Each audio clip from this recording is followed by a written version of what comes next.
1 Korintus. Dari Paulus yang oleh kehendak Allah dipanggil menjadi Rasul Kristus Yesus, dan dari Sostenes, saudara kita, kepada jemaat Allah di Korintus, yaitu mereka yang dikuduskan dalam Kristus Yesus, dan yang dipanggil menjadi orang-orang kudus, dengan semua orang di segala tempat yang berseru kepada nama Tuhan kita Yesus Kristus, yaitu Tuhan mereka dan Tuhan kita. Kasih karunia dan damai sejahtera dari Allah Bapa kita dan dari Tuhan Yesus Kristus menyertai kamu. Aku senantiasa mengucap syukur kepada Allahku karena kamu, atas kasih karunia Allah yang dianugerahkannya kepada kamu dalam Kristus Yesus. Sebab di dalam Dia kamu telah menjadi kaya dalam segala hal, dalam segala macam perkataan dan segala macam pengetahuan, sesuai dengan kesaksian tentang Kristus yang telah diteguhkan di antara kamu. Demikianlah kamu tidak kekurangan dalam suatu karunia pun, sementara kamu menantikan penyataan Tuhan kita Yesus Kristus. Ia juga akan meneguhkan kamu sampai kepada kesudahannya, sehingga kamu tak bercacat pada hari Tuhan kita Yesus Kristus. Allah yang memanggil kamu kepada persekutuan dengan anaknya, Yesus Kristus, Tuhan kita, adalah setia. Tetapi aku menasihatkan kamu, saudara-saudara, demi nama Tuhan kita Yesus Kristus, supaya kamu seia sekata, dan jangan ada perpecahan di antara kamu. Tetapi sebaliknya supaya kamu erat bersatu dan sehati sepikir. Sebab saudara-saudaraku, aku telah diberitahukan oleh orang-orang dari keluarga Chloe tentang kamu, bahwa ada perselisihan di antara kamu. Yang aku maksudkan ialah bahwa kamu masing-masing berkata, aku dari golongan Paulus, atau aku dari golongan Apolos, atau aku dari golongan Kefas, atau aku dari golongan Kristus. Adakah Kristus terbagi-bagi? Adakah Paulus disalibkan karena kamu? Atau adakah kamu dibaptis dalam nama Paulus? Aku mengucap syukur bahwa tidak ada seorang pun juga di antara kamu yang aku baptis selain Krispus dan Gaius. Sehingga tidak ada orang yang dapat mengatakan bahwa kamu dibaptis dalam namaku.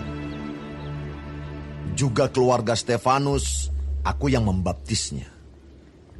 Kecuali mereka aku tidak tahu, entahkah ada lagi orang yang aku baptis.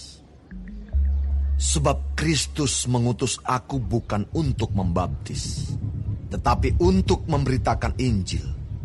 Dan itu pun bukan dengan hikmat perkataan, supaya salib Kristus jangan menjadi sia-sia. Sebab pemberitaan tentang salib memang adalah kebodohan bagi mereka yang akan binasa. Tetapi bagi kita yang diselamatkan, pemberitaan itu adalah kekuatan Allah. Karena ada tertulis, aku akan membinasakan hikmat orang-orang berhikmat, dan kearifan orang-orang bijak akan kulenyapkan. Di manakah orang yang berhikmat? Di manakah ahli Taurat? Di manakah pembantah dari dunia ini? Bukankah Allah telah membuat hikmat dunia ini menjadi kebodohan? Oleh karena dunia, dalam hikmat Allah, tidak mengenal Allah oleh hikmatnya, maka Allah berkenan menyelamatkan mereka yang percaya oleh kebodohan pemberitaan Injil. Orang-orang Yahudi menghendaki tanda, dan orang-orang Yunani mencari hikmat. Tetapi kami memberitakan Kristus yang disalibkan. Untuk orang-orang Yahudi suatu batu sandungan, dan untuk orang-orang bukan Yahudi suatu kebodohan. Tetapi untuk mereka yang dipanggil, baik orang Yahudi maupun orang bukan Yahudi, Kristus adalah kekuatan Allah dan hikmat Allah. Sebab yang bodoh dari Allah lebih besar hikmatnya daripada manusia, dan yang lemah dari Allah lebih kuat daripada manusia. Ingat saja saudara-saudara, bagaimana keadaan kamu ketika kamu dipanggil. Menurut ukuran manusia tidak banyak orang yang bijak, tidak banyak orang yang berpengaruh, tidak banyak orang yang terpandang. Tetapi apa yang bodoh bagi dunia, dipilih Allah untuk memalukan orang-orang yang berhikmat. Dan apa yang lemah bagi dunia, dipilih Allah untuk memalukan apa yang kuat. Dan apa yang tidak terpandang dan yang hina bagi dunia, dipilih Allah. Bahkan apa yang tidak berarti, dipilih Allah untuk meniadakan apa yang berarti. Supaya jangan ada seorang manusia pun yang memegahkan diri di hadapan Allah. Tetapi oleh Dia, kamu berada dalam Kristus Yesus, yang oleh Allah telah menjadi hikmat bagi kita.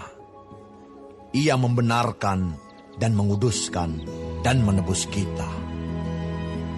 Karena itu seperti ada tertulis, barang siapa yang bermegah, hendaklah ia bermegah di dalam Tuhan.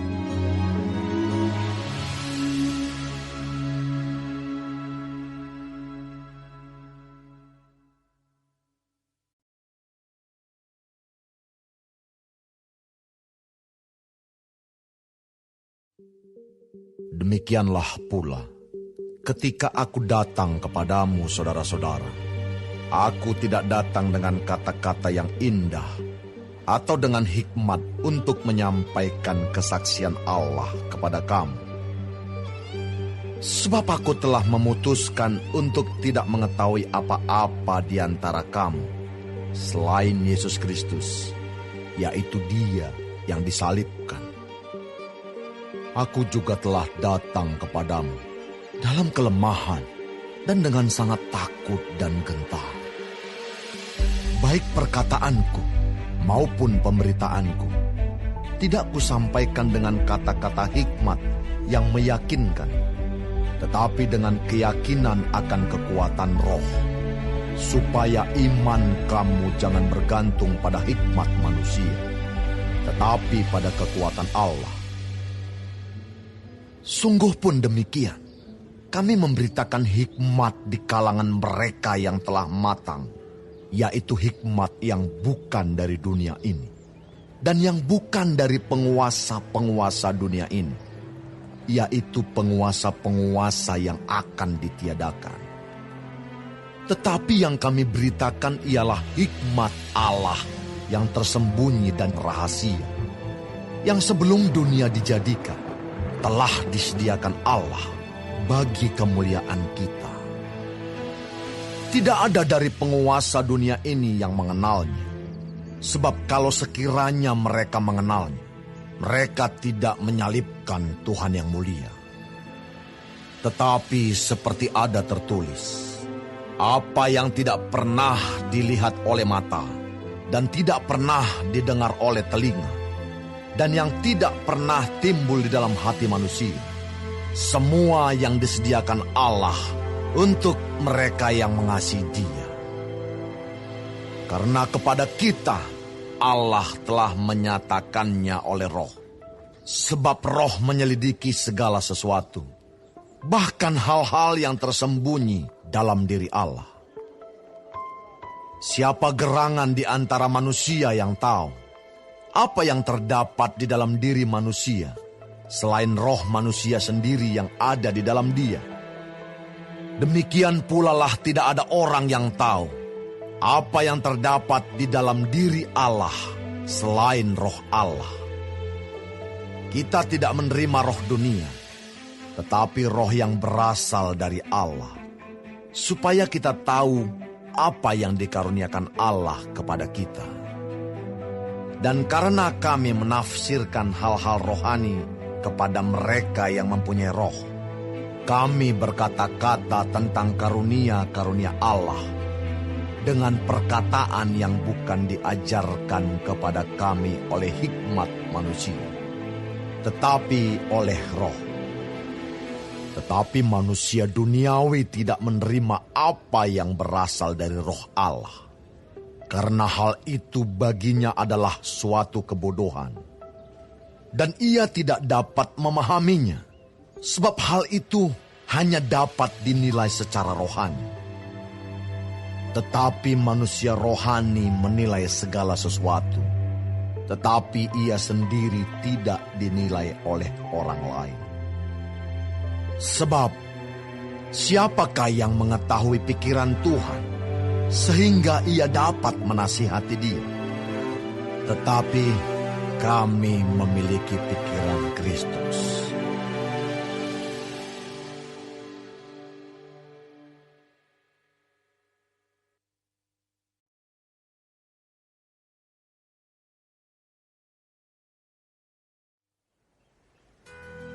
Dan aku, saudara-saudara, pada waktu itu tidak dapat berbicara dengan kamu seperti dengan manusia rohani, tetapi hanya dengan manusia duniawi yang belum dewasa dalam Kristus. Susulah yang kuberikan kepadamu, bukanlah makanan keras, sebab kamu belum dapat menerimanya. Dan sekarang pun kamu belum dapat menerimanya, karena kamu masih manusia duniawi. Sebab jika di antara kamu ada iri hati dan perselisihan, bukankah hal itu menunjukkan bahwa kamu manusia duniawi dan bahwa kamu hidup secara manusiawi?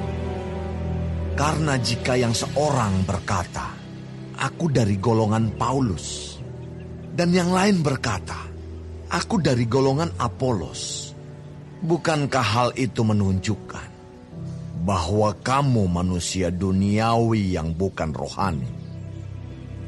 Jadi, apakah Apolos? Apakah Paulus? Pelayan-pelayan Tuhan yang olehnya kamu menjadi percaya, masing-masing menurut jalan yang diberikan Tuhan kepadanya. Aku menanam, Apolos menyiram, tetapi Allah yang memberi pertumbuhan. Karena itu, yang penting bukanlah yang menanam atau yang menyiram, melainkan Allah yang memberi pertumbuhan.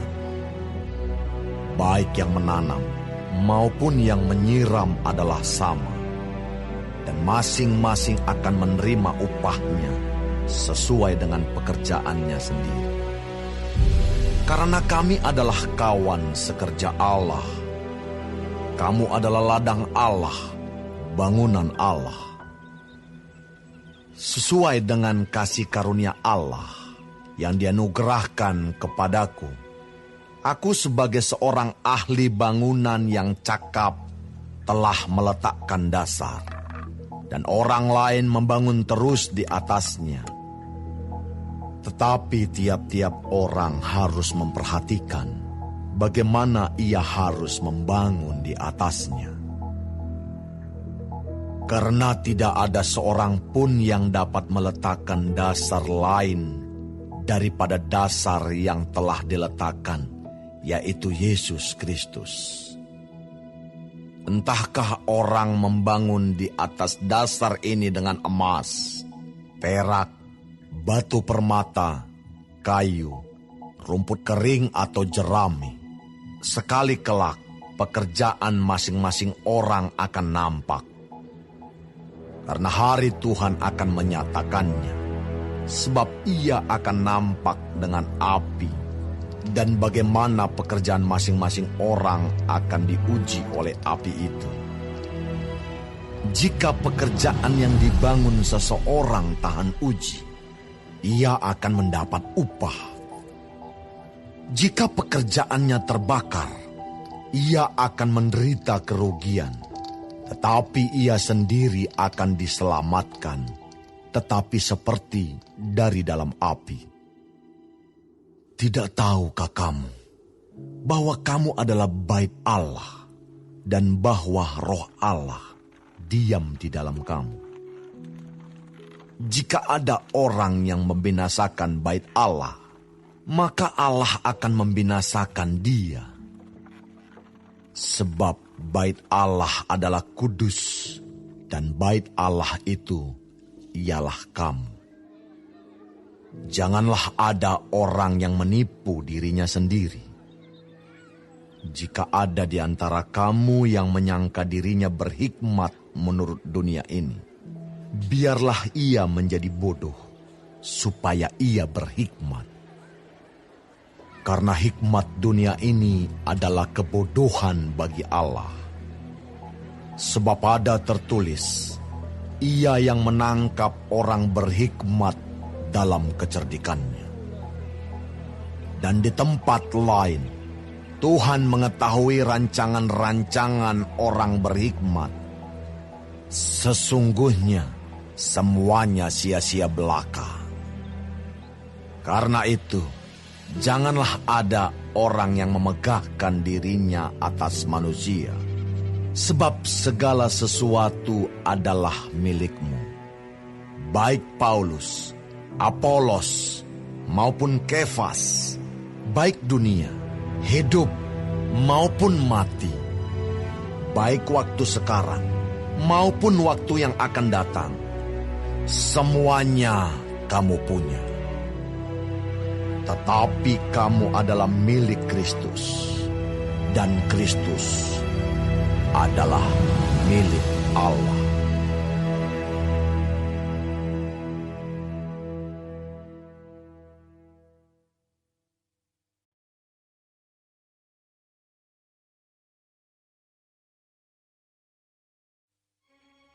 Demikianlah hendaknya orang memandang kami, sebagai hamba-hamba Kristus yang kepadanya dipercayakan rahasia Allah, yang akhirnya dituntut dari pelayan-pelayan yang demikian ialah bahwa mereka ternyata dapat dipercayai. Bagiku sedikit sekali artinya entahkah aku dihakimi oleh kamu atau oleh suatu pengadilan manusia.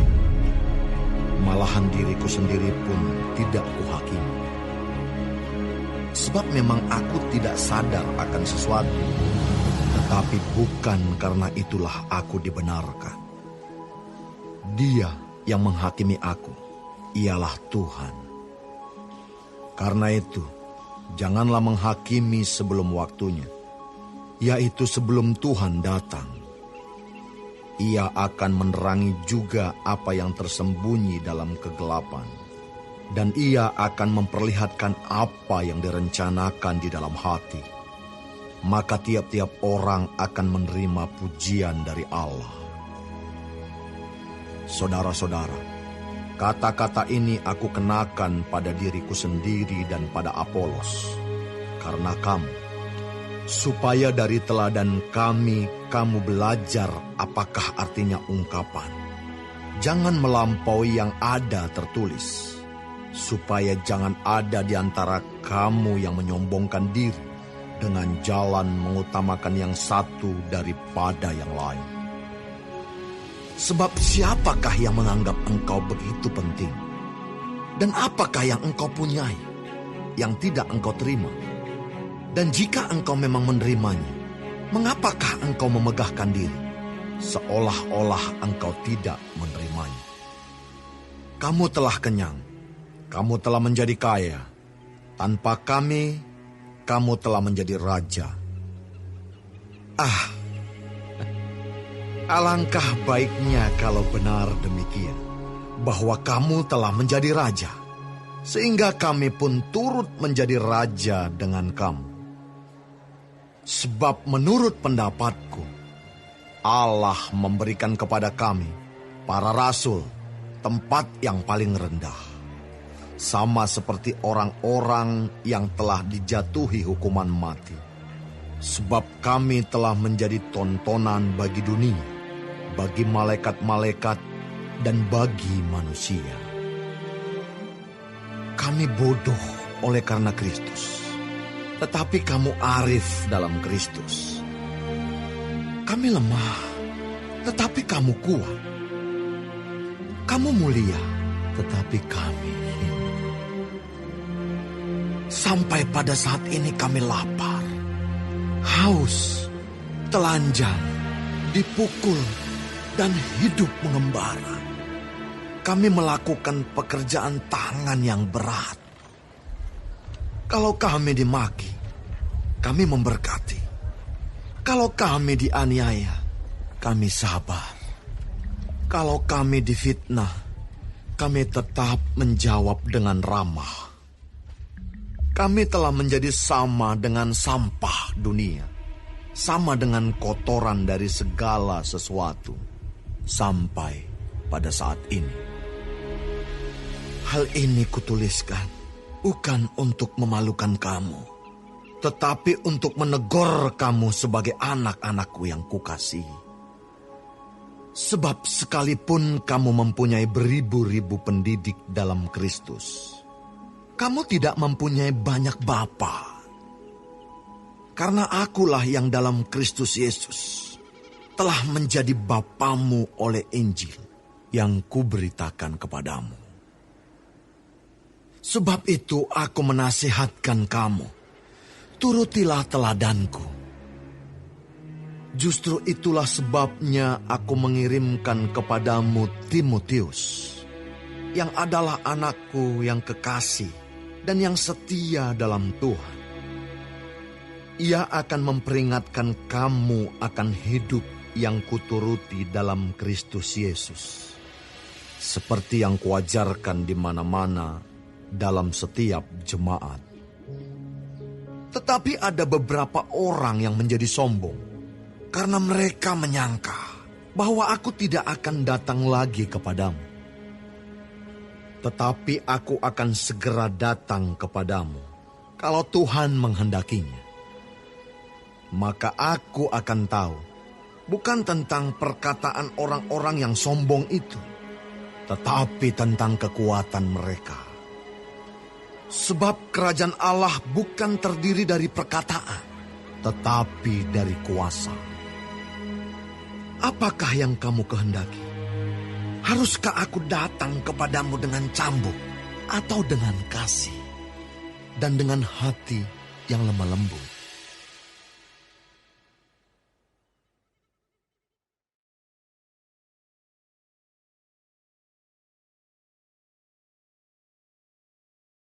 Memang orang mendengar bahwa ada percabulan di antara kamu, dan percabulan yang begitu rupa, seperti yang tidak terdapat sekalipun di antara bangsa-bangsa yang tidak mengenal Allah, yaitu bahwa ada orang yang hidup dengan istri ayahnya. Sekalipun demikian kamu sombong, tidakkah lebih patut kamu berduka cita dan menjauhkan orang yang melakukan hal itu dari tengah-tengah kamu? Sebab aku, sekalipun secara badani tidak hadir, tetapi secara rohani hadir. Aku, sama seperti aku hadir, telah menjatuhkan hukuman atas dia yang telah melakukan hal yang semacam itu.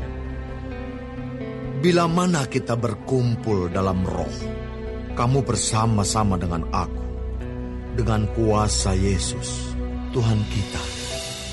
Orang itu harus kita serahkan dalam nama Tuhan Yesus kepada iblis, sehingga binasa tubuhnya, agar rohnya diselamatkan pada hari Tuhan. Kemegahanmu tidak baik. Tidak tahukah kamu bahwa sedikit ragi mengkamiri seluruh adonan? Buanglah ragi yang lama itu, supaya kamu menjadi adonan yang baru.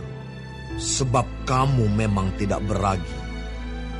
Sebab anak domba Paskah kita juga telah disembelih, yaitu Kristus. Karena itu, marilah kita berpesta, bukan dengan ragi yang lama, bukan pula dengan ragi keburukan dan kejahatan, tetapi dengan roti yang tidak beragi, yaitu kemurnian dan kebenaran. Dalam suratku telah kutuliskan kepadamu, supaya kamu jangan bergaul dengan orang-orang cabul. Yang aku maksudkan bukanlah dengan semua orang cabul pada umumnya dari dunia ini, atau dengan semua orang kikir dan penipu, atau dengan semua penyembah berhala. Karena jika demikian, kamu harus meninggalkan dunia ini. Tetapi yang kutuliskan kepada kamu ialah, supaya kamu jangan bergaul dengan orang yang sekalipun menyebut dirinya saudara adalah orang cabul, kikir, penyembah berhala, pemfitnah, pemabuk, atau penipu. Dengan orang yang demikian, janganlah kamu sekali-kali makan bersama-sama. Sebab dengan wewenang apakah aku menghakimi mereka yang berada di luar jemaat? Bukankah kamu hanya menghakimi mereka yang berada di dalam jemaat? Mereka yang berada di luar jemaat akan dihakimi Allah. Usirlah orang yang melakukan kejahatan dari tengah-tengah kamu.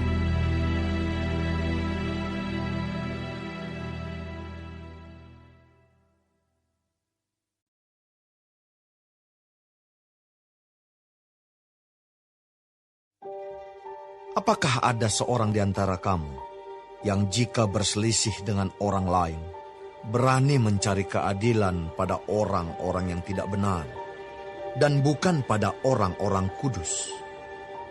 Atau tidak tahukah kamu bahwa orang-orang kudus akan menghakimi dunia? Dan jika penghakiman dunia berada dalam tangan kamu, tidakkah kamu sanggup untuk mengurus perkara-perkara yang tidak berarti?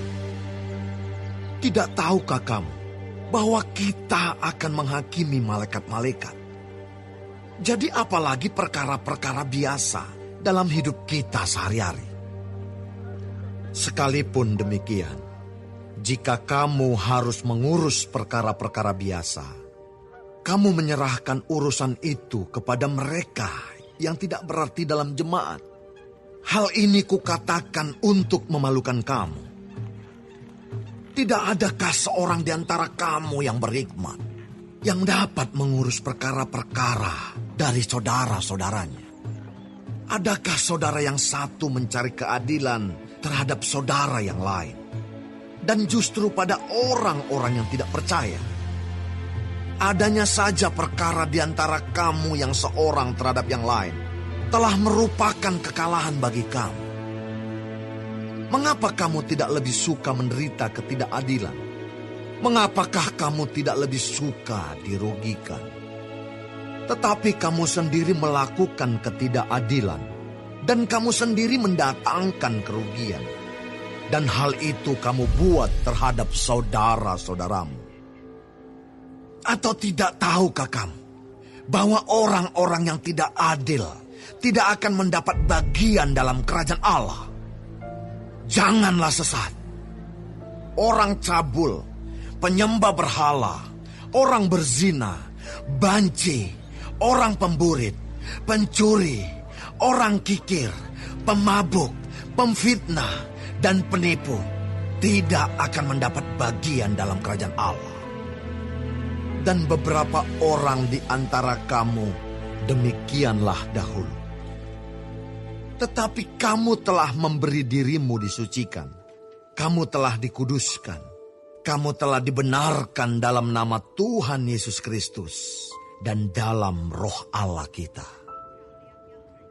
Segala sesuatu halal bagiku, tetapi bukan semuanya berguna. Segala sesuatu halal bagiku, tetapi aku tidak membiarkan diriku diperhamba oleh suatu apapun. Makanan adalah untuk perut, dan perut untuk makanan. Tetapi kedua-duanya akan dibinasakan Allah.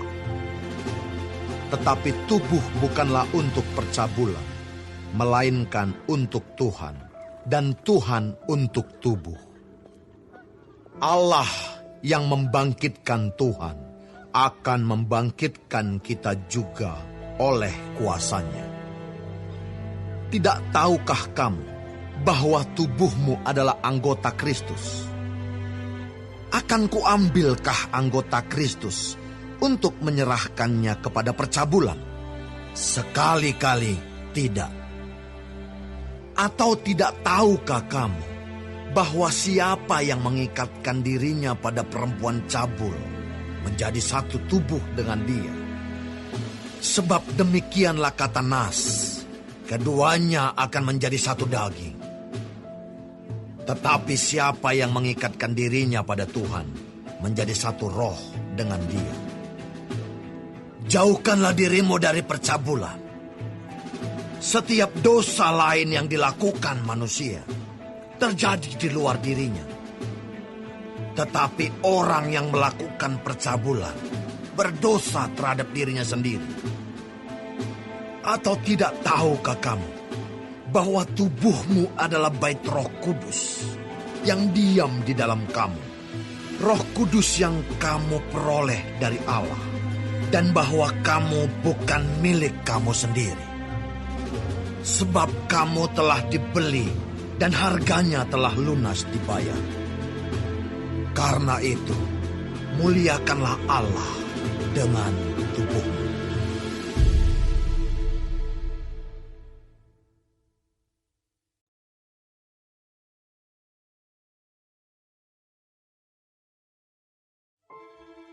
Dan sekarang, tentang hal-hal yang kamu tuliskan kepadaku, adalah baik bagi laki-laki kalau ia tidak kawin.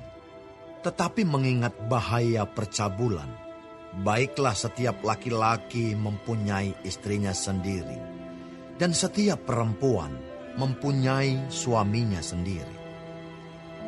Hendaklah suami memenuhi kewajibannya terhadap istrinya, demikian pula istri terhadap suaminya. Istri tidak berkuasa atas tubuhnya sendiri, tetapi suaminya. Demikian pula suami tidak berkuasa atas tubuhnya sendiri, tetapi istrinya. Janganlah kamu saling menjauhi, kecuali dengan persetujuan bersama untuk sementara waktu, supaya kamu mendapat kesempatan untuk berdoa. Sesudah itu hendaklah kamu kembali hidup bersama-sama, supaya iblis jangan menggoda kamu, karena kamu tidak tahan bertarak. Hal ini kukatakan kepadamu sebagai kelonggaran, bukan sebagai perintah. Namun demikian alangkah baiknya kalau semua orang seperti aku. Tetapi setiap orang menerima dari Allah karunia-Nya yang khas, yang seorang karunia ini, yang lain karunia itu. Tetapi kepada orang-orang yang tidak kawin dan kepada janda-janda aku anjurkan, supaya baiklah mereka tinggal dalam keadaan seperti aku. Tetapi kalau mereka tidak dapat menguasai diri, baiklah mereka kawin. Sebab lebih baik kawin daripada hangus karena hawa nafsu. Kepada orang-orang yang telah kawin, bukan aku, tetapi Tuhan perintahkan, supaya seorang istri tidak boleh menceraikan suaminya. Dan jikalau ia bercerai, ia harus tetap hidup tanpa suami atau berdamai dengan suaminya. Dan seorang suami tidak boleh menceraikan istrinya. Kepada orang-orang lain, bukan Tuhan katakan, kalau ada seorang saudara beristrikan seorang yang tidak beriman, dan perempuan itu mau hidup bersama-sama dengan dia, janganlah saudara itu menceraikan dia. Dan kalau ada seorang istri bersuamikan seorang yang tidak beriman, dan laki-laki itu mau hidup bersama-sama dengan dia, janganlah ia menceraikan laki-laki itu.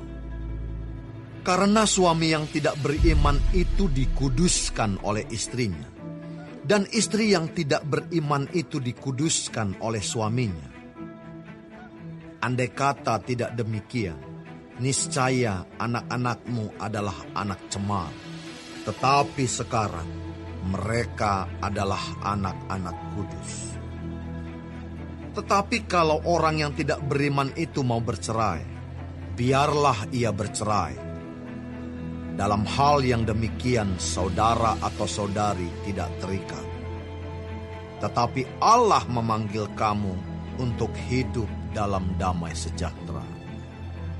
Sebab bagaimanakah engkau mengetahui, hai istri, apakah engkau tidak akan menyelamatkan suamimu? Atau bagaimanakah engkau mengetahui, hai suami, apakah engkau tidak akan menyelamatkan istrimu? Selanjutnya, hendaklah tiap-tiap orang tetap hidup seperti yang telah ditentukan Tuhan baginya, dan dalam keadaan seperti waktu ia dipanggil Allah. Inilah ketetapan yang kuberikan kepada semua jemaat. Kalau seorang dipanggil dalam keadaan bersunat, janganlah ia berusaha meniadakan tanda-tanda sunat itu. Dan kalau seorang dipanggil dalam keadaan tidak bersunat, janganlah ia mau bersunat. Sebab bersunat atau tidak bersunat tidak penting. Yang penting ialah mentaati hukum-hukum Allah. Baiklah tiap-tiap orang tinggal dalam keadaan seperti waktu ia dipanggil Allah. Adakah engkau hamba waktu engkau dipanggil? Itu tidak apa-apa. Tetapi jikalau engkau mendapat kesempatan untuk dibebaskan, pergunakanlah kesempatan itu. Sebab seorang hamba yang dipanggil oleh Tuhan dalam pelayanannya adalah orang bebas milik Tuhan. Demikian pula orang bebas yang dipanggil Kristus adalah hambanya. Kamu telah dibeli dan harganya telah lunas dibayar. Karena itu janganlah kamu menjadi hamba manusia. Saudara-saudara, hendaklah tiap-tiap orang tinggal di hadapan Allah dalam keadaan seperti pada waktu ia dipanggil. Sekarang tentang para gadis. Untuk mereka aku tidak mendapat perintah dari Tuhan. Tetapi aku memberikan pendapatku sebagai seorang yang dapat dipercayai karena rahmat yang diterimanya dari Allah. Aku berpendapat bahwa mengingat waktu darurat sekarang adalah baik bagi manusia untuk tetap dalam keadaannya.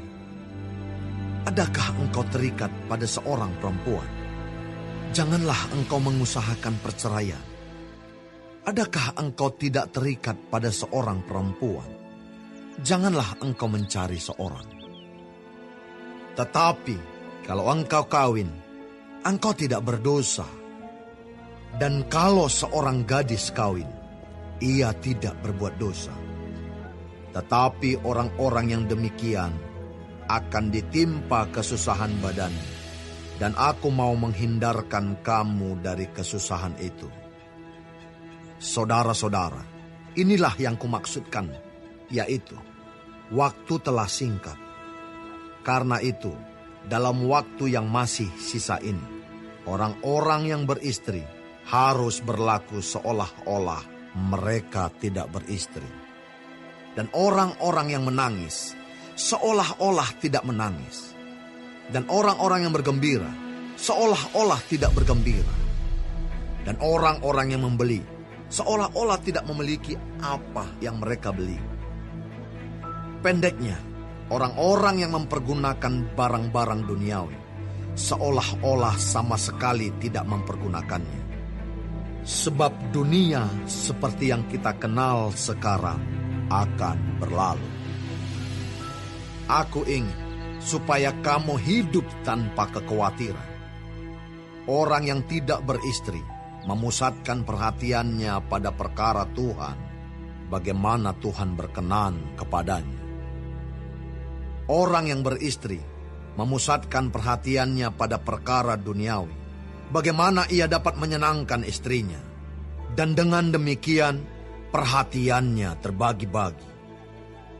Perempuan yang tidak bersuami dan anak-anak gadis memusatkan perhatian mereka pada perkara Tuhan, supaya tubuh dan jiwa mereka kudus. Tetapi perempuan yang bersuami memusatkan perhatiannya pada perkara duniawi, bagaimana ia dapat menyenangkan suaminya.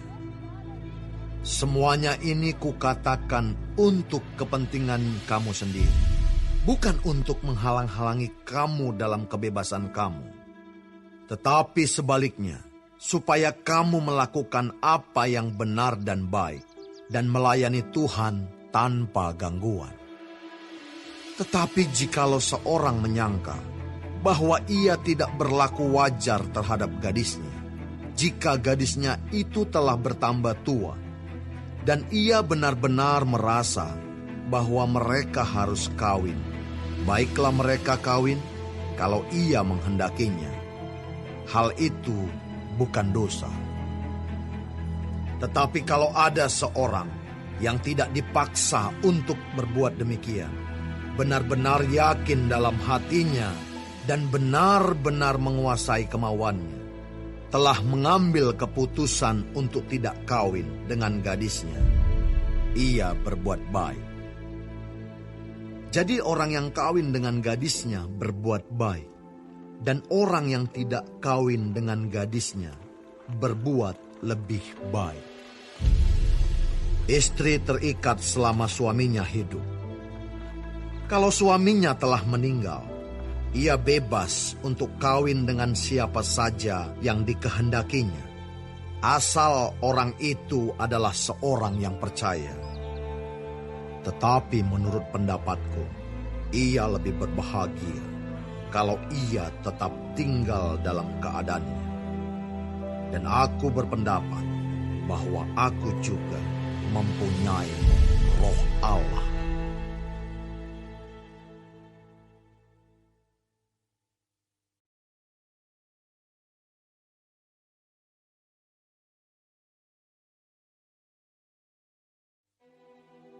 Tentang daging persembahan berhala kita tahu. Kita semua mempunyai pengetahuan. Pengetahuan yang demikian membuat orang menjadi sombong, tetapi kasih membangun. Jika ada seorang menyangka bahwa ia mempunyai sesuatu pengetahuan, maka ia belum juga mencapai pengetahuan sebagaimana yang harus dicapainya. Tetapi orang yang mengasihi Allah, ia dikenal oleh Allah. Tentang hal makan daging persembahan berhala kita tahu, tidak ada berhala di dunia, dan tidak ada Allah lain daripada Allah yang Esa. Sebab sungguh pun ada apa yang disebut Allah, baik di surga maupun di bumi. Dan memang benar ada banyak Allah, dan banyak Tuhan yang demikian.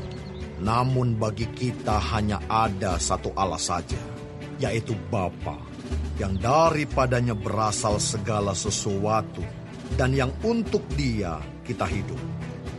Dan satu Tuhan saja, yaitu Yesus Kristus, yang olehnya segala sesuatu telah dijadikan, dan yang karena Dia kita hidup. Tetapi bukan semua orang yang mempunyai pengetahuan itu. Ada orang yang karena masih terus terikat pada berhala-berhala, makan daging itu sebagai daging persembahan berhala. Dan oleh karena hati nurani mereka lemah, hati nurani mereka itu dinodai olehnya. Makanan tidak membawa kita lebih dekat kepada Allah. Kita tidak rugi apa-apa kalau tidak kita makan, dan kita tidak untung apa-apa kalau kita makan. Tetapi jagalah supaya kebebasanmu ini jangan menjadi batu sandungan bagi mereka yang lemah. Karena apabila orang melihat engkau yang mempunyai pengetahuan sedang duduk makan di dalam kuil berhala, bukankah orang yang lemah hati nuraninya itu dikuatkan untuk makan daging persembahan berhala? Dengan jalan demikian, orang yang lemah, yaitu saudaramu, yang untuknya Kristus telah mati, menjadi binasa karena pengetahuan. Jika engkau secara demikian berdosa terhadap saudara-saudaramu dan melukai hati nurani mereka yang lemah, engkau pada hakikatnya berdosa terhadap Kristus. Karena itu, apabila makanan menjadi batu sandungan bagi saudaraku, aku untuk selama-lamanya tidak akan mau makan daging lagi, supaya aku jangan menjadi batu sandungan bagi saudaraku.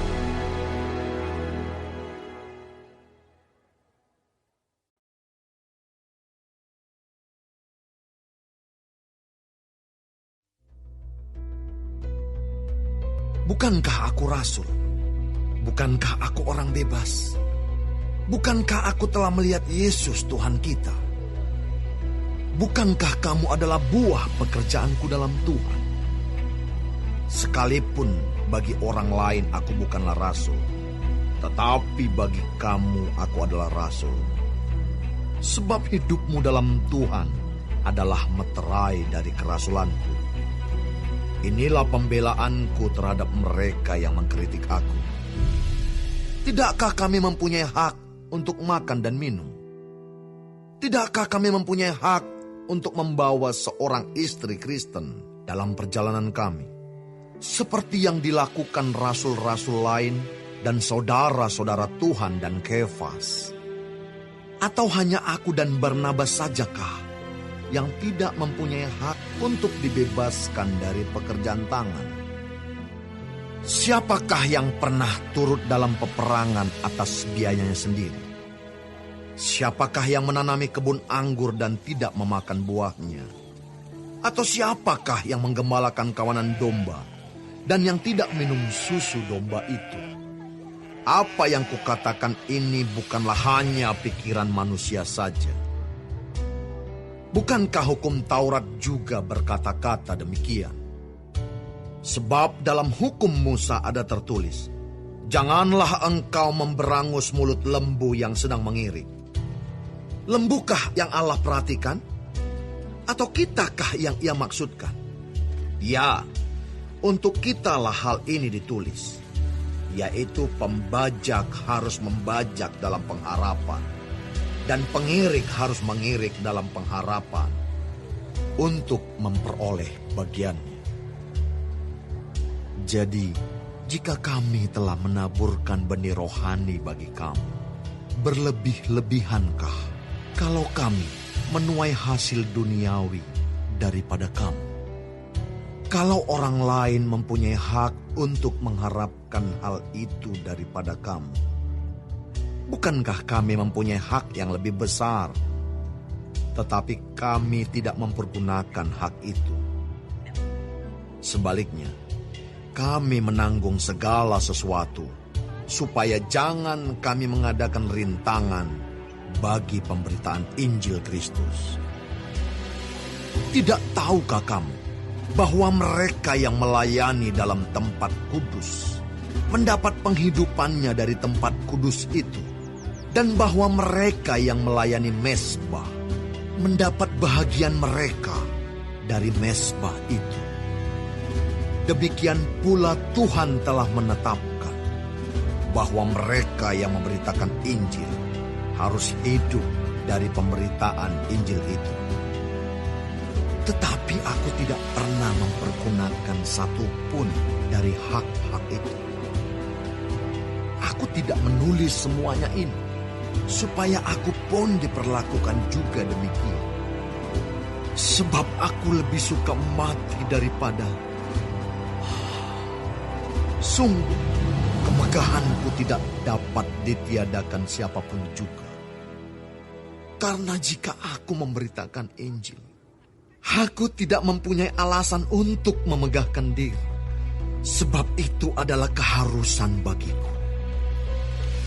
Celakalah aku jika aku tidak memberitakan Injil. Kalau andai kata aku melakukannya menurut kehendakku sendiri, memang aku berhak menerima upah. Tetapi karena aku melakukannya bukan menurut kehendakku sendiri, pemberitaan itu adalah tugas penyelenggaraan yang ditanggungkan kepadaku. Kalau demikian, apakah upahku? Upahku ialah ini, bahwa aku boleh memberitakan Injil tanpa upah, dan bahwa aku tidak mempergunakan hakku sebagai pemberita Injil. Sungguh pun aku bebas terhadap semua orang. Aku menjadikan diriku hamba dari semua orang, supaya aku boleh memenangkan sebanyak mungkin orang. Demikianlah bagi orang Yahudi. Aku menjadi seperti orang Yahudi, supaya aku memenangkan orang-orang Yahudi. Bagi orang-orang yang hidup di bawah hukum Taurat, aku menjadi seperti orang yang hidup di bawah hukum Taurat.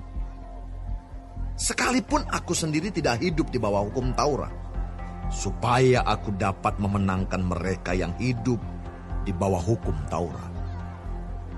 Bagi orang-orang yang tidak hidup di bawah hukum Taurat, aku menjadi seperti orang yang tidak hidup di bawah hukum Taurat.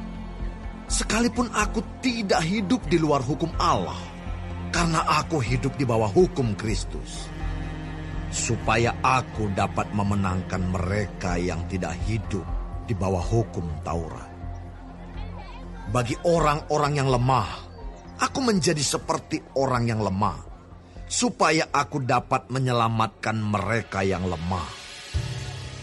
Bagi semua orang aku telah menjadi segala-galanya, supaya aku sedapat mungkin memenangkan beberapa orang dari antara mereka. Segala sesuatu ini aku lakukan karena Injil, supaya aku mendapat bagian dalamnya. Tidak tahukah kamu bahwa dalam gelanggang pertandingan semua peserta turut berlari, tetapi bahwa hanya satu orang saja yang mendapat hadiah? Karena itu, larilah begitu rupa, sehingga kamu memperolehnya. Tiap-tiap orang yang turut mengambil bagian dalam pertandingan menguasai dirinya dalam segala hal.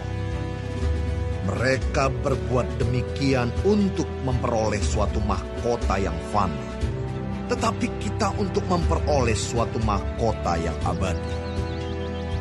Sebab itu, aku tidak berlari tanpa tujuan, dan aku bukan petinju yang sembarangan saja memukul.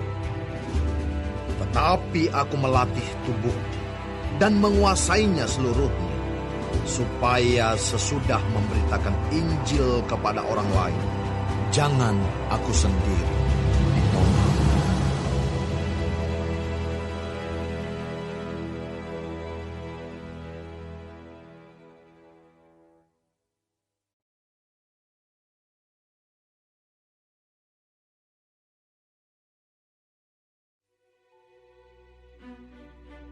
Aku mau supaya kamu mengetahui, saudara-saudara, bahwa nenek moyang kita semua berada di bawah perlindungan awan, dan bahwa mereka semua telah melintasi laut. Untuk menjadi pengikut Musa, mereka semua telah dibaptis dalam awan dan dalam laut. Mereka semua makan makanan rohani yang sama, dan mereka semua minum minuman rohani yang sama. Sebab mereka minum dari batu karang rohani yang mengikuti mereka, dan batu karang itu ialah Kristus. Tetapi sungguh pun demikian, Allah tidak berkenan kepada bagian yang terbesar dari mereka, karena mereka ditewaskan di padang gurun. Semuanya ini telah terjadi sebagai contoh bagi kita, untuk memperingatkan kita, supaya jangan kita menginginkan hal-hal yang jahat seperti yang telah mereka perbuat. Dan supaya jangan kita menjadi penyembah-penyembah berhala, sama seperti beberapa orang dari mereka. Seperti ada tertulis, maka duduklah bangsa itu untuk makan dan minum. Kemudian bangunlah mereka dan bersukaria. Janganlah kita melakukan percabulan, seperti yang dilakukan oleh beberapa orang dari mereka. Sehingga pada satu hari telah tewas 23.000 orang. Dan janganlah kita mencobai Tuhan, seperti yang dilakukan oleh beberapa orang dari mereka, sehingga mereka mati di pagut ular. Dan janganlah bersungut-sungut, seperti yang dilakukan oleh beberapa orang dari mereka, sehingga mereka dibinasakan oleh malaikat maut. Semuanya ini telah menimpa mereka sebagai contoh dan dituliskan untuk menjadi peringatan bagi kita yang hidup pada waktu di mana zaman akhir telah tiba. Sebab itu siapa yang menyangka bahwa ia teguh berdiri, hati-hatilah supaya ia jangan jatuh. Pencobaan-pencobaan yang kamu alami ialah pencobaan-pencobaan biasa yang tidak melebihi kekuatan manusia. Sebab Allah setia, dan karena itu Ia tidak akan membiarkan kamu dicobai melampaui kekuatanmu. Pada waktu kamu dicobai, Ia akan memberikan kepadamu jalan keluar, sehingga kamu dapat menanggungnya. Karena itu, saudara-saudaraku yang kekasih, jauhilah penyembahan berhala. Aku berbicara kepadamu sebagai orang-orang yang bijaksana. Pertimbangkanlah sendiri apa yang aku katakan. Bukankah cawan pengucapan syukur yang atasnya kita ucapkan syukur adalah persekutuan dengan darah Kristus?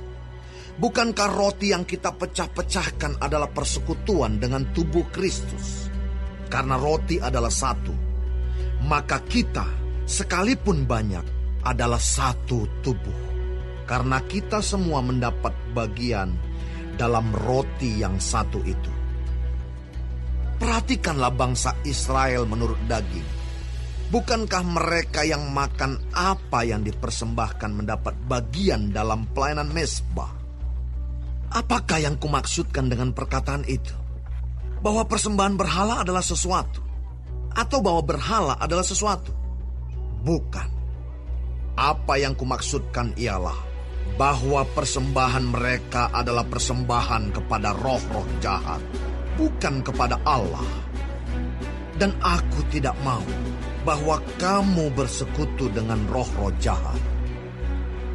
Kamu tidak dapat minum dari cawan Tuhan dan juga dari cawan roh-roh jahat. Kamu tidak dapat mendapat bagian dalam perjamuan Tuhan dan juga dalam perjamuan roh-roh jahat. Atau maukah kita membangkitkan cemburu Tuhan? Apakah kita lebih kuat daripada Dia? Segala sesuatu diperbolehkan, benar, tetapi bukan segala sesuatu berguna. Jangan seorang pun yang mencari keuntungannya sendiri, tetapi hendaklah tiap-tiap orang mencari keuntungan orang lain. Kamu boleh makan segala sesuatu yang dijual di pasar daging, tanpa mengadakan pemeriksaan karena keberatan-keberatan hati nurani. Karena bumi serta segala isinya adalah milik Tuhan. Kalau kamu diundang makan oleh seorang yang tidak percaya, dan undangan itu kamu terima, makanlah apa saja yang dihidangkan kepadamu, tanpa mengadakan pemeriksaan karena keberatan-keberatan hati nurani. Tetapi kalau seorang berkata kepadamu, itu persembahan berhala, janganlah engkau memakannya, oleh karena dia yang mengatakan hal itu kepadamu, dan karena keberatan-keberatan hati nurani. Yang aku maksudkan dengan keberatan-keberatan bukanlah keberatan-keberatan hati nuranimu sendiri, tetapi keberatan-keberatan hati nurani orang lain itu. Mungkin ada orang yang berkata, mengapa kebebasanku harus ditentukan oleh keberatan-keberatan hati nurani orang lain?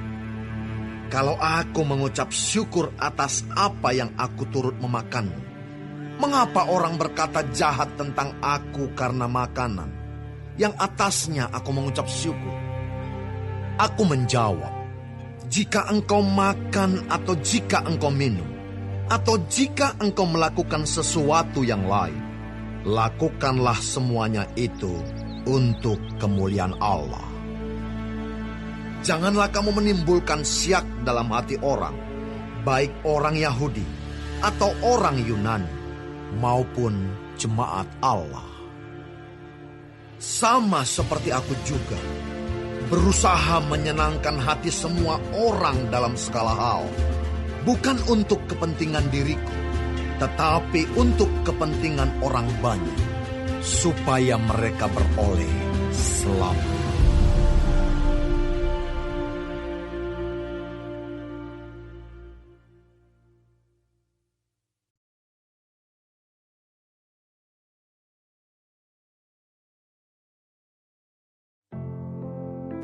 Jadilah pengikutku, sama seperti aku juga menjadi pengikut Kristus. Aku harus memuji kamu, sebab dalam segala sesuatu, kamu tetap mengingat akan aku, dan teguh berpegang pada ajaran yang kuteruskan kepadamu. Tetapi aku mau, supaya kamu mengetahui hal ini, yaitu kepala dari tiap-tiap laki-laki ialah Kristus. Kepala dari perempuan ialah laki-laki, dan kepala dari Kristus ialah Allah. Tiap-tiap laki-laki yang berdoa atau bernubuat dengan kepala yang bertudung, menghina kepalanya. Tetapi tiap-tiap perempuan yang berdoa atau bernubuat dengan kepala yang tidak bertudung, menghina kepalanya, sebab ia sama dengan perempuan yang dicukur rambutnya. Sebab jika perempuan tidak mau menudungi kepalanya, maka haruslah ia juga menggunting rambutnya. Tetapi jika bagi perempuan adalah penghinaan bahwa rambutnya digunting atau dicukur, maka haruslah ia menudungi kepalanya. Sebab laki-laki tidak perlu menudungi kepalanya. Ia menyinarkan gambaran dan kemuliaan Allah, tetapi perempuan menyinarkan kemuliaan laki-laki. Sebab laki-laki tidak berasal dari perempuan, tetapi perempuan berasal dari laki-laki. Dan laki-laki tidak diciptakan karena perempuan, tetapi perempuan diciptakan karena laki-laki. Sebab itu, perempuan harus memakai tanda wibawa di kepalanya, oleh karena para malaikat. Namun demikian, dalam Tuhan tidak ada perempuan tanpa laki-laki, dan tidak ada laki-laki tanpa perempuan.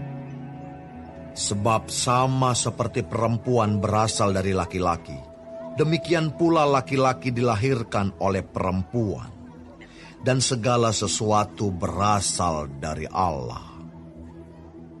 Pertimbangkanlah sendiri, patutkah perempuan berdoa kepada Allah dengan kepala yang tidak bertudung? Bukankah alam sendiri menyatakan kepadamu bahwa adalah kehinaan bagi laki-laki jika ia berambut panjang, tetapi bahwa adalah kehormatan bagi perempuan jika ia berambut panjang, sebab rambut diberikan kepada perempuan untuk menjadi penudung. Tetapi jika ada orang yang mau membantah, kami maupun jemaat-jemaat Allah tidak mempunyai kebiasaan yang demikian.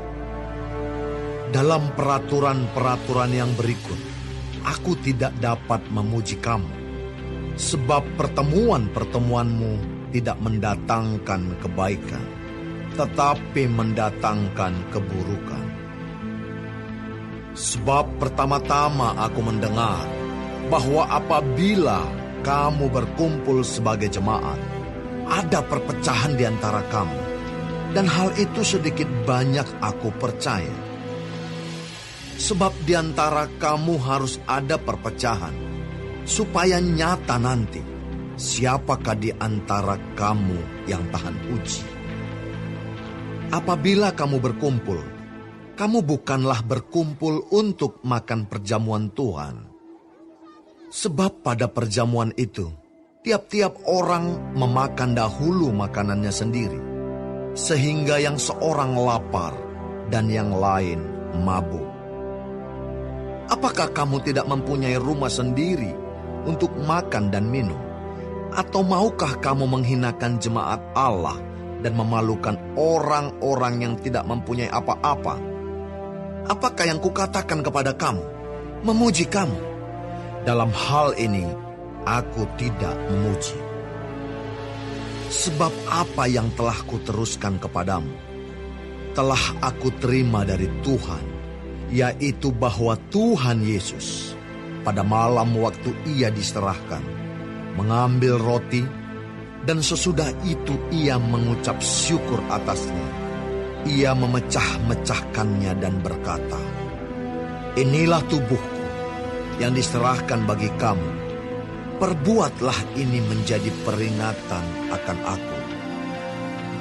Demikian juga ia mengambil cawan sesudah makan, lalu berkata, "Cawan ini adalah perjanjian baru yang dimeteraikan oleh darahku. Perbuatlah ini setiap kali kamu meminumnya, menjadi peringatan akan aku. Sebab setiap kali kamu makan roti ini dan minum cawan ini, kamu memberitakan kematian Tuhan sampai ia datang. Jadi barang siapa dengan cara yang tidak layak makan roti atau minum cawan Tuhan, ia berdosa terhadap tubuh dan darah Tuhan. Karena itu, hendaklah tiap-tiap orang menguji dirinya sendiri, dan baru sesudah itu, ia makan roti dan minum dari cawan itu. Karena barang siapa makan dan minum tanpa mengakui tubuh Tuhan, ia mendatangkan hukuman atas dirinya. Sebab itu banyak di antara kamu yang lemah dan sakit, dan tidak sedikit yang meninggal. Kalau kita menguji diri kita sendiri, hukuman tidak menimpa kita. Tetapi kalau kita menerima hukuman dari Tuhan, kita dididik supaya kita tidak akan dihukum bersama-sama dengan dunia. Karena itu, saudara-saudaraku, jika kamu berkumpul untuk makan, nantikanlah olehmu seorang akan yang lain. Kalau ada orang yang lapar, baiklah ia makan dahulu di rumahmu, supaya jangan kamu berkumpul untuk dihukum.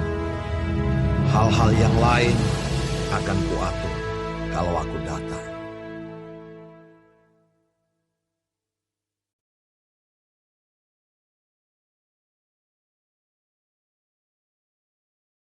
Sekarang tentang karunia-karunia roh. Aku mau, saudara-saudara, supaya kamu mengetahui kebenarannya. Kamu tahu bahwa pada waktu kamu masih belum mengenal Allah, kamu tanpa berpikir ditarik kepada berhala-berhala yang bisu. Karena itu, aku mau meyakinkan kamu bahwa tidak ada seorang pun yang berkata-kata oleh Roh Allah dapat berkata, "Terkutuklah Yesus." Dan tidak ada seorang pun yang dapat mengaku Yesus adalah Tuhan selain oleh Roh Kudus. Ada rupa-rupa karunia, tetapi satu Roh. Dan ada rupa-rupa pelayanan, tetapi satu Tuhan. Dan ada berbagai-bagai perbuatan ajaib, tetapi Allah adalah satu yang mengerjakan semuanya dalam semua orang. Tetapi kepada tiap-tiap orang dikaruniakan penyataan roh untuk kepentingan bersama. Sebab kepada yang seorang roh memberikan karunia untuk berkata-kata dengan hikmat, dan kepada yang lain roh yang sama memberikan karunia berkata-kata dengan pengetahuan.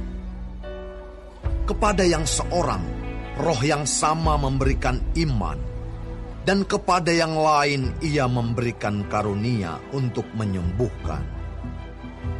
Kepada yang seorang roh memberikan kuasa untuk mengadakan mukjizat, dan kepada yang lain ia memberikan karunia untuk bernubuat, dan kepada yang lain lagi ia memberikan karunia untuk membedakan bermacam-macam roh.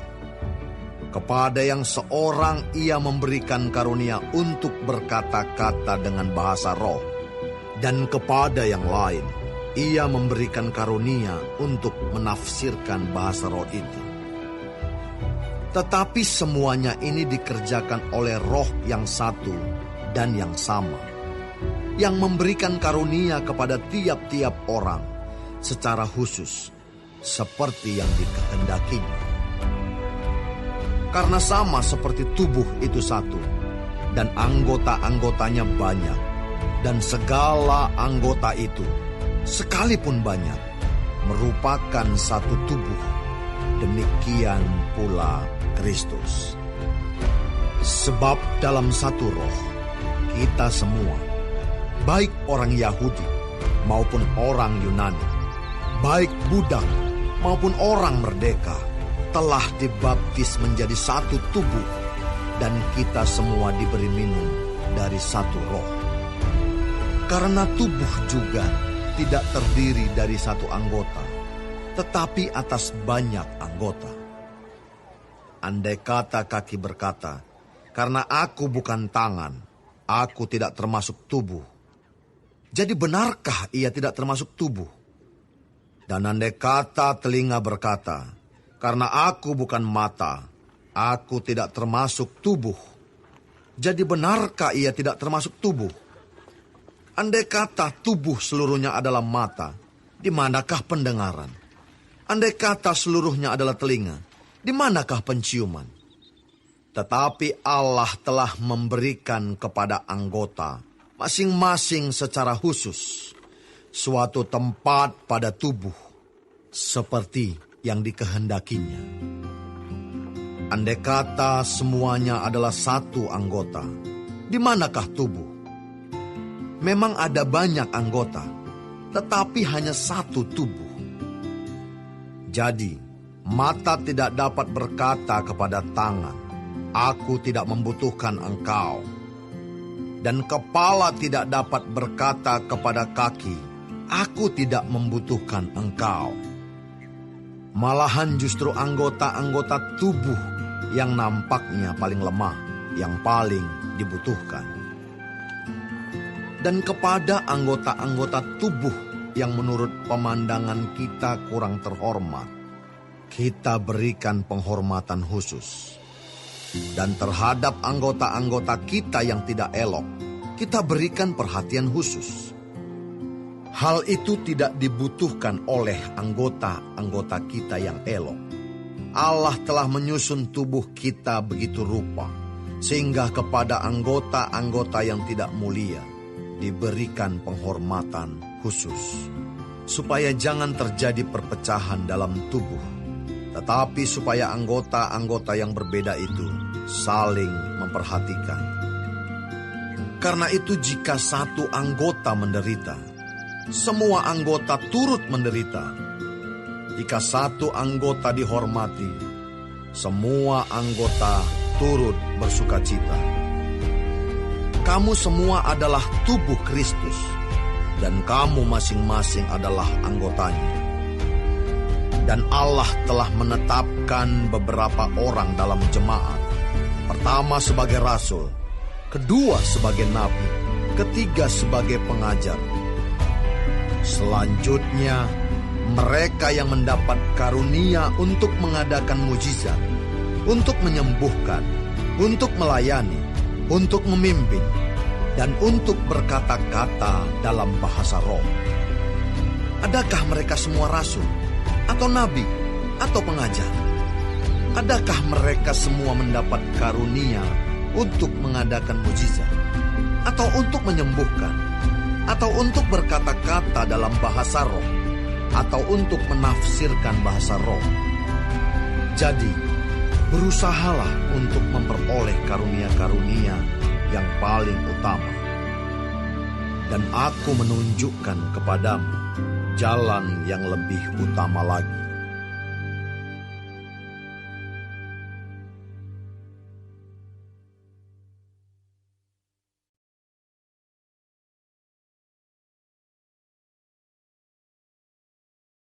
Sekalipun aku dapat berkata-kata dengan semua bahasa manusia dan bahasa malaikat, tetapi jika aku tidak mempunyai kasih, aku sama dengan gong yang berkumandang dan canang yang gemerincing. Sekalipun aku mempunyai karunia untuk bernubuat, dan aku mengetahui segala rahasia dan memiliki seluruh pengetahuan, dan sekalipun aku memiliki iman yang sempurna untuk memindahkan gunung, tetapi jika aku tidak mempunyai kasih, aku sama sekali tidak berguna. Dan sekalipun aku membagi-bagikan segala sesuatu yang ada padaku, bahkan menyerahkan tubuhku untuk dibakar, tetapi jika aku tidak mempunyai kasih, sedikit pun tidak ada faedahnya bagiku.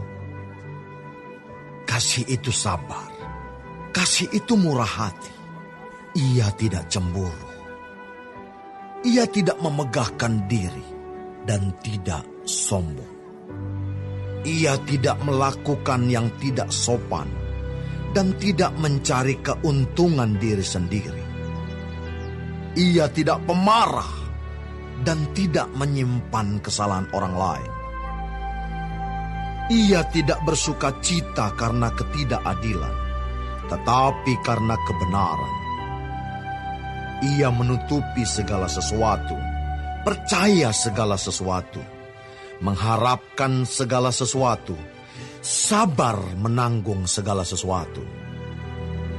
Kasih tidak berkesudahan, nubuat akan berakhir, bahasa roh akan berhenti, pengetahuan akan lenyap.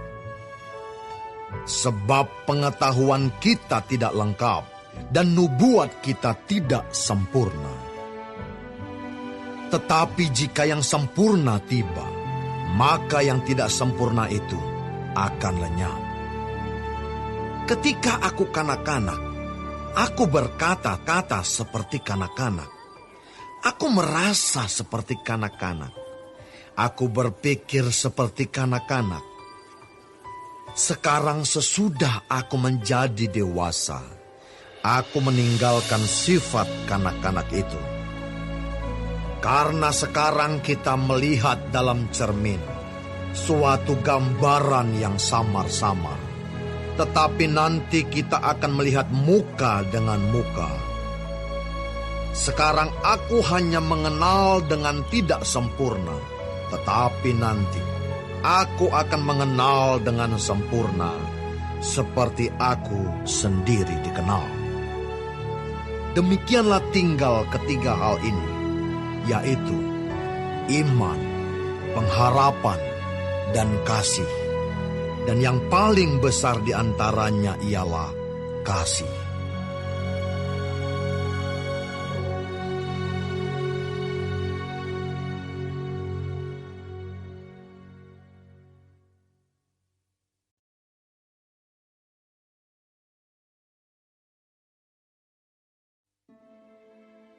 Kejarlah kasih itu, dan usahakanlah dirimu memperoleh karunia-karunia roh, terutama karunia untuk bernubuat. Siapa yang berkata-kata dengan bahasa roh, tidak berkata-kata kepada manusia, tetapi kepada Allah. Sebab tidak ada seorang pun yang mengerti bahasanya. Oleh roh ia mengucapkan hal-hal yang rahasia. Tetapi siapa yang bernubuat, ia berkata-kata kepada manusia. Ia membangun, menasihati, dan menghibur. Siapa yang berkata-kata dengan bahasa roh, ia membangun dirinya sendiri. Tetapi siapa yang bernubuat, ia membangun jemaat. Aku suka supaya kamu semua berkata-kata dengan bahasa roh. Tetapi lebih daripada itu, supaya kamu bernubuat. Sebab orang yang bernubuat lebih berharga daripada orang yang berkata-kata dengan bahasa roh, kecuali kalau orang itu juga menafsirkannya, sehingga jemaat dapat dibangun. Jadi saudara-saudara, jika aku datang kepadamu dan berkata-kata dengan bahasa roh, apakah gunanya itu bagimu? Jika aku tidak menyampaikan kepadamu penyataan Allah, atau pengetahuan, atau nubuat, atau pengajaran, sama halnya dengan alat-alat yang tidak berjiwa, tetapi yang berbunyi, seperti seruling dan kecapi. Bagaimanakah orang dapat mengetahui lagu apakah yang dimainkan seruling atau kecapi, kalau keduanya tidak mengeluarkan bunyi yang berbeda? Atau jika nafiri tidak mengeluarkan bunyi yang terang, siapakah yang menyiapkan diri untuk berperang? Demikianlah juga kamu yang berkata-kata dengan bahasa roh. Jika kamu tidak mempergunakan kata-kata yang jelas, bagaimanakah orang dapat mengerti apa yang kamu katakan? Kata-katamu sia-sia saja kamu ucapkan di udara. Ada banyak, entah berapa banyak macam bahasa di dunia. Sekalipun demikian, tidak ada satupun di antaranya yang mempunyai bunyi yang tidak berarti. Tetapi jika aku tidak mengetahui arti bahasa itu, aku menjadi orang asing bagi dia yang mempergunakannya, dan dia orang asing bagiku. Demikian pula dengan kamu. Kamu memang berusaha untuk memperoleh karunia-karunia roh, tetapi lebih daripada itu, hendaklah kamu berusaha mempergunakannya untuk membangun jemaat. Karena itu, siapa yang berkata-kata dengan bahasa roh, ia harus berdoa supaya kepadanya diberikan juga karunia untuk menafsirkannya. Sebab jika aku berdoa dengan bahasa roh, maka rohkulah yang berdoa, tetapi akal budiku tidak turut berdoa. Jadi apakah yang harus kubuat? Aku akan berdoa dengan rohku, tetapi aku akan berdoa juga dengan akal budiku. Aku akan menyanyi dan memuji dengan rohku, tetapi aku akan menyanyi dan memuji juga dengan akal budiku. Sebab jika engkau mengucap syukur dengan rohmu saja, bagaimanakah orang biasa yang hadir sebagai pendengar dapat mengatakan amin atas pengucapan syukurmu?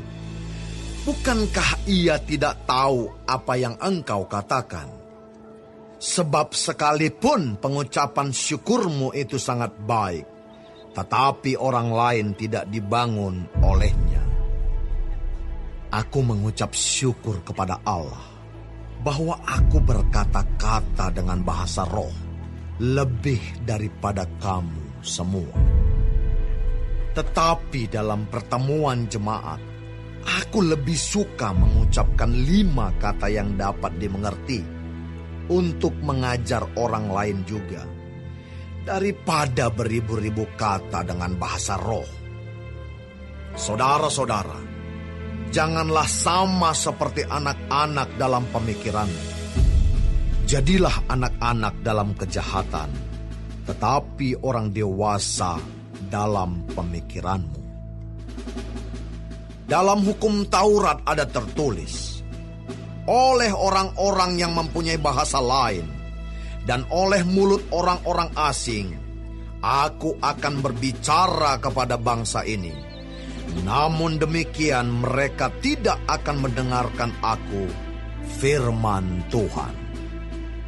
Karena itu, karunia bahasa roh adalah tanda, bukan untuk orang yang beriman, tetapi untuk orang yang tidak beriman. Sedangkan karunia untuk bernubuat adalah tanda, bukan untuk orang yang tidak beriman, tetapi untuk orang yang beriman. Jadi, kalau seluruh jemaat berkumpul bersama-sama dan tiap-tiap orang berkata-kata dengan bahasa roh, lalu masuklah orang-orang luar atau orang-orang yang tidak beriman, tidakkah akan mereka katakan bahwa kamu gila? Tetapi kalau semua bernubuat, lalu masuk orang yang tidak beriman atau orang baru, ia akan diyakinkan oleh semua dan diselidiki oleh semua.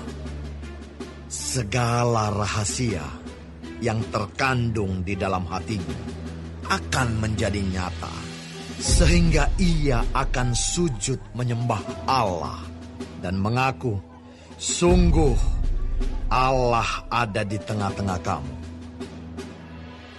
Jadi bagaimana sekarang saudara-saudara? Bila mana kamu berkumpul, hendaklah tiap-tiap orang mempersembahkan sesuatu. Yang seorang mazmur, yang lain pengajaran, atau penyataan Allah, atau karunia bahasa roh, atau karunia untuk menafsirkan bahasa roh. Tetapi semuanya itu harus dipergunakan untuk membangun. Jika ada yang berkata-kata dengan bahasa roh, biarlah 2 atau sebanyak-banyaknya 3 orang, seorang demi seorang, dan harus ada seorang lain untuk menafsirkannya. Jika tidak ada orang yang dapat menafsirkannya, hendaklah mereka berdiam diri dalam pertemuan jemaat, dan hanya boleh berkata-kata kepada dirinya sendiri dan kepada Allah. Tentang nabi-nabi, baiklah 2 atau 3 orang diantaranya berkata-kata, dan yang lain menanggapi apa yang mereka katakan. Tetapi jika seorang lain yang duduk di situ mendapat penyataan, maka yang pertama itu harus berdiam diri. Sebab kamu semua boleh bernubuat seorang demi seorang, sehingga kamu semua dapat belajar dan beroleh kekuatan. Karunia nabi takluk kepada nabi-nabi. Sebab Allah tidak menghendaki kekacauan, tetapi damai sejahtera. Sama seperti dalam semua jemaat orang-orang kudus, perempuan-perempuan harus berdiam diri dalam pertemuan-pertemuan jemaat. Sebab mereka tidak diperbolehkan untuk berbicara. Mereka harus menundukkan diri, seperti yang dikatakan juga oleh hukum Taurat. Jika mereka ingin mengetahui sesuatu, baiklah mereka menanyakannya kepada suaminya di rumah, sebab tidak sopan bagi perempuan untuk berbicara dalam pertemuan jemaat. Atau adakah firman Allah mulai dari kamu? Atau hanya kepada kamu sajakah firman itu telah datang? Jika seorang menganggap dirinya nabi atau orang yang mendapat karunia rohani, ia harus sadar bahwa apa yang kukatakan kepadamu adalah perintah Tuhan. Tetapi jika ia tidak mengindahkannya, janganlah kamu mengindahkan dia. Karena itu, saudara-saudaraku, usahakanlah dirimu untuk memperoleh karunia untuk bernubuat, dan janganlah melarang orang yang berkata-kata dengan bahasa roh. Tetapi segala sesuatu harus berlangsung dengan sopan dan teratur.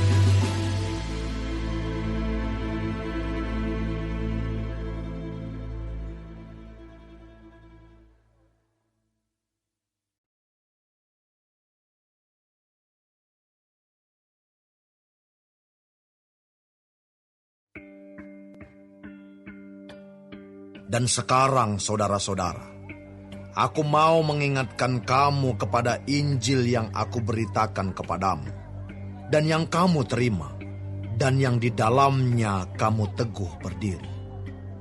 Oleh Injil itu kamu diselamatkan, asal kamu teguh berpegang padanya, seperti yang telah kuberitakan kepadamu, kecuali kalau kamu telah sia-sia saja menjadi percaya.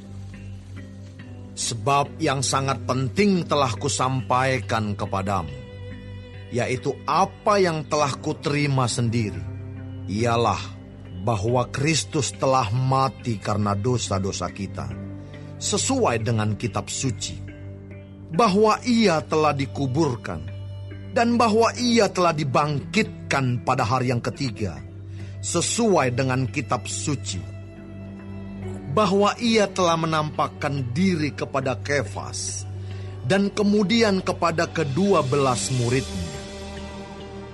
Sesudah itu, ia menampakkan diri kepada lebih dari 500 saudara sekaligus.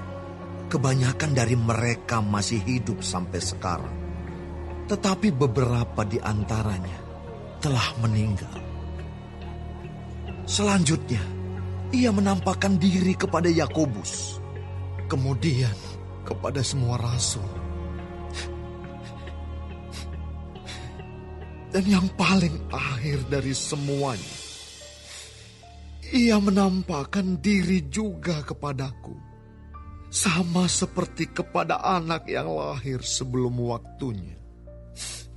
Karena aku adalah yang paling hina dari semua rasul, sebab aku telah menganiaya jemaat Allah.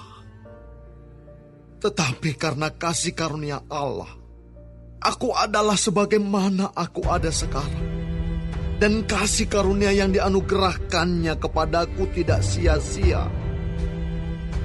Sebaliknya, aku telah bekerja lebih keras daripada mereka semua. Tetapi bukannya aku, melainkan kasih karunia Allah yang menyertai aku. Sebab itu, baik aku maupun mereka, demikianlah kami mengajar, dan demikianlah kamu menjadi percaya. Jadi, bila mana kami beritakan bahwa Kristus dibangkitkan dari antara orang mati, bagaimana mungkin ada di antara kamu yang mengatakan bahwa tidak ada kebangkitan orang mati? Kalau tidak ada kebangkitan orang mati, maka Kristus juga tidak dibangkitkan. Tetapi andai kata Kristus tidak dibangkitkan, maka sia-sialah pemberitaan kami, dan sia-sialah juga kepercayaan kamu. Lebih daripada itu, kami ternyata berdusta terhadap Allah, karena tentang Dia kami katakan bahwa Ia telah membangkitkan Kristus, padahal Ia tidak membangkitkannya. Kalau andai kata benar bahwa orang mati tidak dibangkitkan. Sebab jika benar orang mati tidak dibangkitkan, maka Kristus juga tidak dibangkitkan. Dan jika Kristus tidak dibangkitkan, maka sia-sialah kepercayaan kamu, dan kamu masih hidup dalam dosamu. Demikianlah binasa juga orang-orang yang mati dalam Kristus. Jikalau kita hanya dalam hidup ini saja menaruh pengharapan pada Kristus, maka kita adalah orang-orang yang paling malang dari segala manusia. Tetapi yang benar ialah bahwa Kristus telah dibangkitkan dari antara orang mati, sebagai yang sulung dari orang-orang yang telah meninggal. Sebab sama seperti maut datang karena satu orang manusia, demikian juga kebangkitan orang mati datang karena satu orang manusia. Karena sama seperti semua orang mati dalam persekutuan dengan Adam, demikian pula semua orang akan dihidupkan kembali dalam persekutuan dengan Kristus. Tetapi tiap-tiap orang menurut urutannya. Kristus sebagai buah sulung. Sesudah itu mereka yang menjadi miliknya pada waktu kedatangannya. Kemudian tiba kesudahannya, yaitu bila mana ia menyerahkan kerajaan kepada Allah Bapa. Sesudah ia membinasakan segala pemerintahan, kekuasaan, dan kekuatan. Karena ia harus memegang pemerintahan sebagai raja, sampai Allah meletakkan semua musuhnya di bawah kakinya. Musuh yang terakhir yang dibinasakan ialah maut. Sebab segala sesuatu telah ditaklukkannya di bawah kakinya. Tetapi kalau dikatakan bahwa segala sesuatu telah ditaklukkan, maka teranglah bahwa ia sendiri yang telah menaklukkan segala sesuatu di bawah kaki Kristus itu tidak termasuk di dalamnya.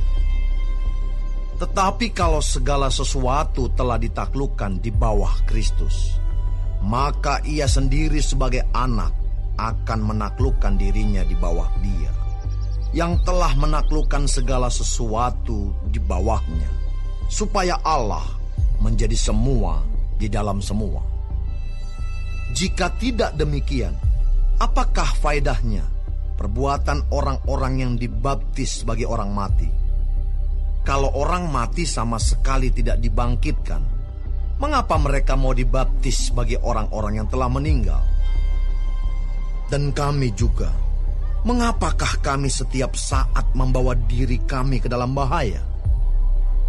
Saudara-saudara, tiap-tiap hari aku berhadapan dengan maut, demi kebanggaanku akan kamu dalam Kristus Yesus, Tuhan kita. Aku katakan bahwa hal ini benar. Kalau hanya berdasarkan pertimbangan-pertimbangan manusia saja, aku telah berjuang melawan binatang buas di Efesus. Apakah gunanya hal itu bagiku? Jika orang mati tidak dibangkitkan, maka marilah kita makan dan minum, sebab besok kita mati. Janganlah kamu sesat.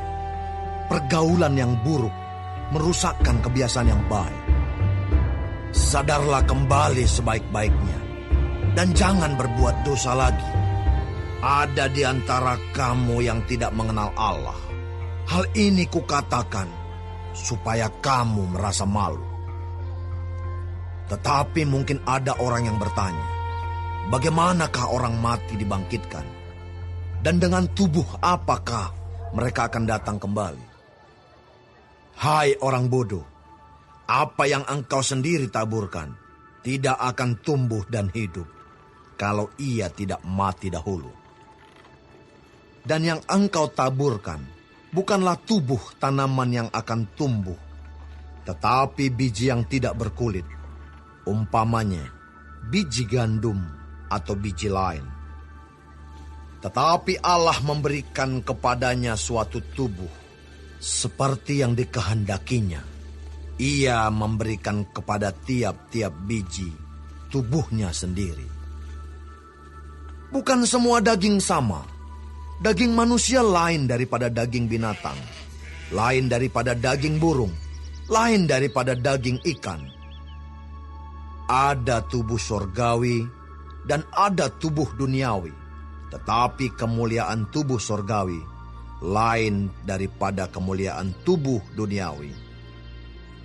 Kemuliaan matahari lain daripada kemuliaan bulan, dan kemuliaan bulan lain daripada kemuliaan bintang-bintang, dan kemuliaan bintang yang satu berbeda dengan kemuliaan bintang yang lain. Demikianlah pula halnya dengan kebangkitan orang mati. Ditaburkan dalam kebinasaan, dibangkitkan dalam ketidakbinasaan. Ditaburkan dalam kehinaan, dibangkitkan dalam kemuliaan. Ditaburkan dalam kelemahan, dibangkitkan dalam kekuatan. Yang ditaburkan adalah tubuh alamiah, yang dibangkitkan adalah tubuh rohania. Jika ada tubuh alamiah, maka ada pula tubuh rohania. Seperti ada tertulis, manusia pertama, Adam menjadi makhluk yang hidup, tetapi Adam yang akhir menjadi roh yang menghidupkan. Tetapi yang mula-mula datang bukanlah yang rohaniah, tetapi yang alamiah. Kemudian barulah datang yang rohaniah. Manusia pertama berasal dari debu tanah dan bersifat jasmani. Manusia kedua berasal dari surga. Makhluk-makhluk alamiah sama dengan dia yang berasal dari debu tanah. Dan makhluk-makhluk surgawi sama dengan dia yang berasal dari surga. Sama seperti kita telah memakai rupa dari yang alamiah, demikian pula kita akan memakai rupa dari yang surgawi.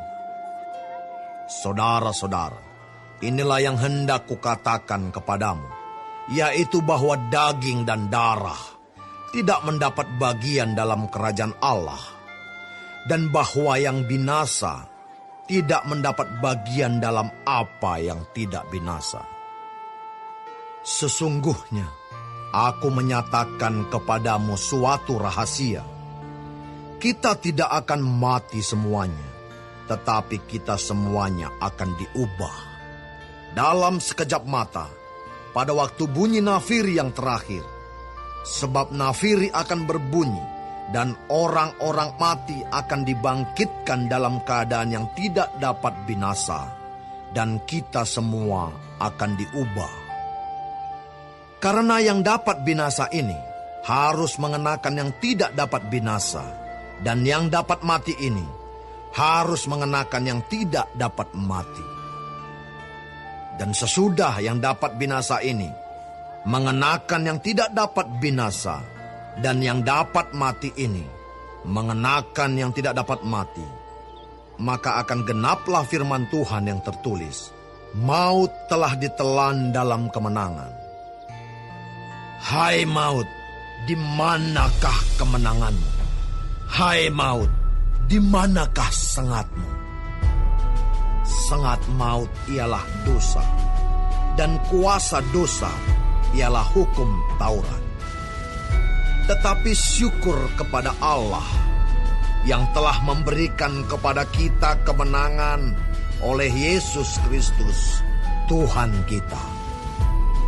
Karena itu, saudara-saudaraku yang kekasih, berdirilah teguh, jangan goyah, dan giatlah selalu dalam pekerjaan Tuhan. Sebab kamu tahu bahwa dalam persekutuan dengan Tuhan, jerih payahmu tidak sia-sia.